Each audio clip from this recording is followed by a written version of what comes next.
Hi అండి, ఈరోజు కొబ్బరి రైస్ చేద్దాము. దీనికి కావాల్సింది పచ్చి కొబ్బరి, జీలకర్ర, ఎల్లిపాయలు, పచ్చిమిర్చి కొన్ని. ముందుగా దీన్ని మిక్సీకి వేసుకుందాం. ఇలాగా అన్నీ వేసుకొని కొద్దిగా సాల్ట్ వేసుకొని మిక్సీకి పట్టేద్దాం. ఇలాగా డీప్ ప్యాన్ పెట్టుకోవాలి, డీప్ ప్యాను. ఇందులో ఆయిల్ పోసుకొని కొద్దిగా మనకి ఎంత కావాలంటే అంత.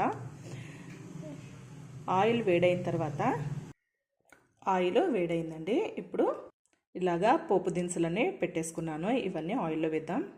ఇలాగా వేసి కలపాలి.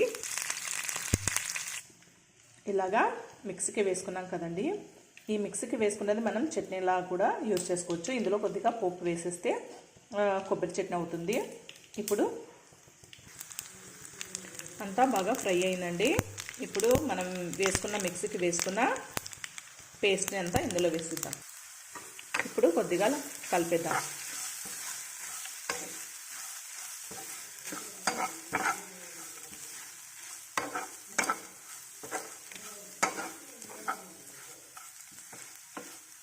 తర్వాత ఇందులో మనకి ఎంత కావాలో అంత రైస్ని వేసేద్దాం.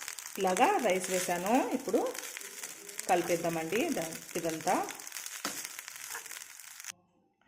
చాలా టేస్టీగా ఉండే కొబ్బరి రైస్ రెడీ అయింది.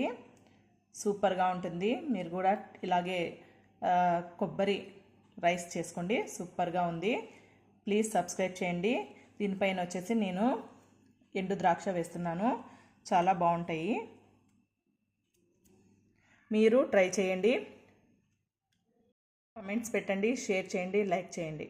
పచ్చి కొబ్బరి ఇంట్లో అవైలబుల్గా ఉంటే మీరు ఇలాగా యూస్ చేసుకొని రైస్ చేసుకోండి. చాలా బాగుంటుంది.